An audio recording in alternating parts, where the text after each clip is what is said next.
et bienvenue dans la présentation de Very Close Piano d'Inwi-Samples. Après la découverte de la matière sonore brute, nous ferons le tour de l'interface et nous arrêterons plus spécifiquement sur les modules exclusifs à Very Close Piano. Very Close Piano propose 3 positions de micro. Une position nommée Hammer, une position nommée Tail et une troisième nommée Room. Les 2 premières sont spécifiques à cet instrument, la troisième est plus classique. Les échantillons Hammer ont été pris avec un microphone dynamique hypercardioïde de grande précision, placé à la perpendiculaire au-dessus du marteau de la note jouée. Cela signifie par exemple que pour le Do grave, le micro est placé au-dessus de ce marteau. Pour cette seconde note, le micro Hammer a été déplacé pour être situé précisément au-dessus du micro de la note jouée.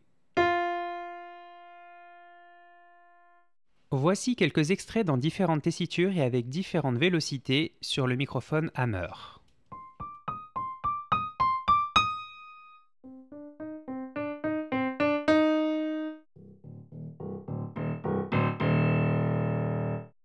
En utilisant la même technique, un microphone statique cardioïde a été placé 2 cm au-dessus de la corde pour les échantillons Tail, près de la queue.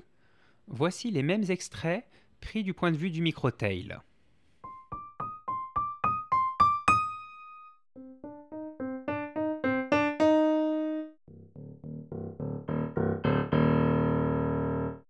En plus de ces 2 prises d'extrême proximité, qui lui donnent son caractère absolument unique, Very Close Piano propose aussi une prise AB d'ambiance proche, nommée Room. Elle peut être particulièrement utile pour incorporer Very Close Piano dans votre mixage, ou simplement obtenir un son plus doux, une stéréophonie plus large, ou même créer un mixage multicanal plus complexe, en plaçant par exemple les microphones de proximité à l'avant et la prise AB à l'arrière. Cette prise AB est très neutre, réalisée avec une paire de microphones omnidirectionnels statiques à courte membrane. Toujours les mêmes extraits du point de vue du micro Room.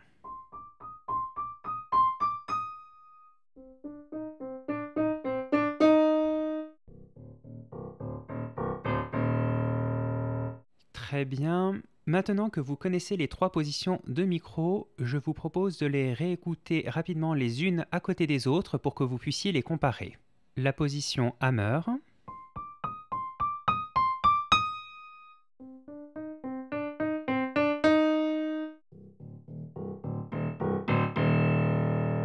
la position Tail,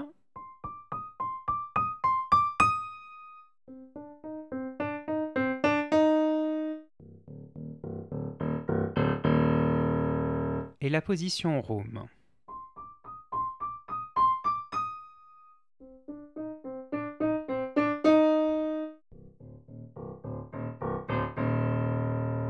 Vous l'aurez sans doute remarqué, les positions Hammer et Tail sont mono, tandis que la position Room est stéréo. Nous allons maintenant faire le tour de l'interface et des commandes disponibles. L'interface est séparée en 3 parties. Une table de mixage comprenant 3 tranches, Hammer, Tail et Room, un processeur X-Fade exclusif à Very Close Piano et un panneau proposant différents réglages. Chaque tranche de la table de mixage commence par une diode permettant de décharger ou recharger les échantillons pour économiser de la RAM. S'ensuivent les réglages classiques, un fader pour régler le gain de la tranche, un bouton rotatif pour régler le panoramique, ainsi que des interrupteurs solo et mute. Very Close Piano vous propose aussi d'intégrer à chaque tranche un micro delay. Pour l'activer, il faut cliquer sur l'interrupteur Phi, puis vous pouvez déplacer le lancement des échantillons de la tranche de moins 6 millisecondes à plus 6 millisecondes. 6 millisecondes correspondant au temps que met le son pour parcourir 2 mètres dans l'air. Voici une petite démonstration de son utilisation sur les micros Hammer et Tail. Je vais commencer par placer le Hammer à gauche et le Tail à droite. Maintenant, en ajoutant un déphasage grâce au délai de phase, nous pouvons élargir la stéréo. Toutes les possibilités de réglage de phase vous sont offertes afin que vous puissiez obtenir exactement le son que vous souhaitez. J'en profite pour vous présenter tout de suite la zone de pré-réglage qui pourra vous permettre de réinitialiser Vericlose Piano intégralement, juste la zone de mixage, la zone X-Fade ou la zone de réglage. Et elle vous propose aussi quelques presets qui vous permettront de ne pas partir de zéro ou d'avoir immédiatement quelque chose qui sonne. Passons maintenant au tableau de réglage. Nous gardons le processeur X-Fade pour la fin. Vericlose Piano vous propose des options d'autopan pour les positions Hammer et Tail. Testons-le avec la position Tail.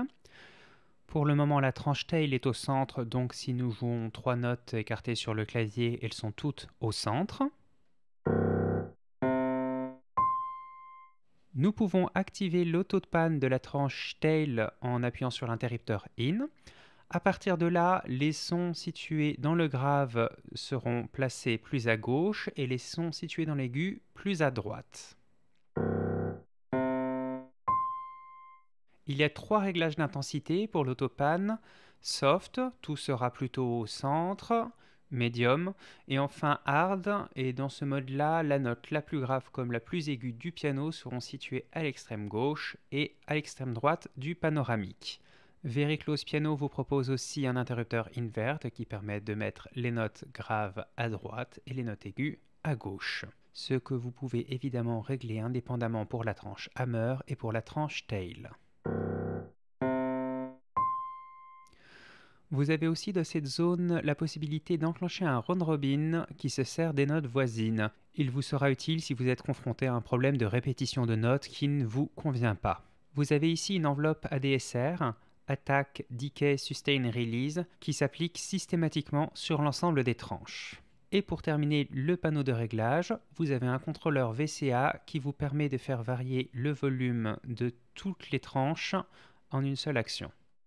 Maintenant que nous avons fait le tour des 2 panneaux les plus classiques, nous allons nous attaquer au processeur X-Fade. Ce processeur X-Fade a été conçu et développé spécifiquement pour Vericlose Piano et vous permettra d'en tirer le meilleur parti. Une fois activé en cliquant sur l'interrupteur In, il permet de définir les positions de microphone qui composeront l'attaque et la queue de chaque note. Pour illustrer, je vais placer la tranche Hammer à gauche et la tranche Tail à droite. Ici, nous définirons les tranches qui sont jouées sur l'attaque de la note et de ce côté, les tranches qui seront jouées sur la queue de la note. Je choisis de faire jouer la tranche Hammer sur l'attaque et la tranche Tail sur la queue.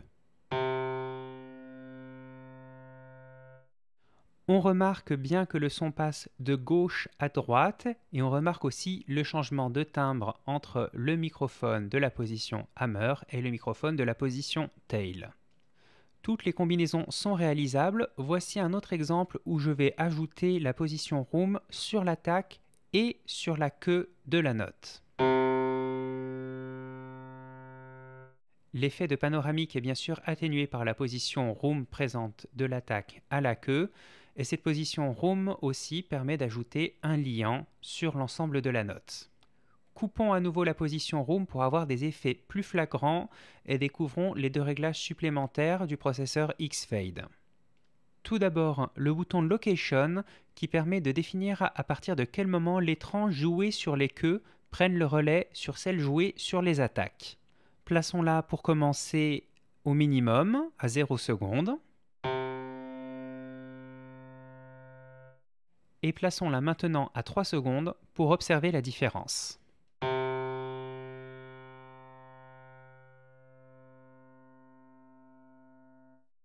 Très bien, maintenant remettons-la au minimum et découvrons le bouton Length.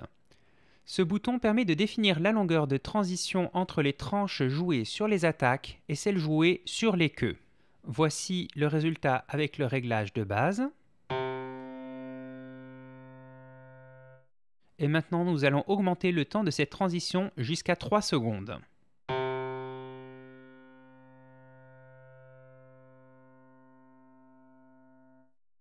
Maintenant, je vous laisse imaginer les perspectives que ce processeur X-Fade ouvre, tant pour les créations musicales que le sound design, et vous laisse le soin de l'incorporer dans vos créations. Pour plus d'informations, vous pouvez télécharger le manuel sur le site, les liens sont dans la description. Et si vous avez des questions, n'hésitez pas à les poser dans les commentaires ou à me contacter. En vous souhaitant de belles créations, c'était Nelson Malleus pour Inouï Samples.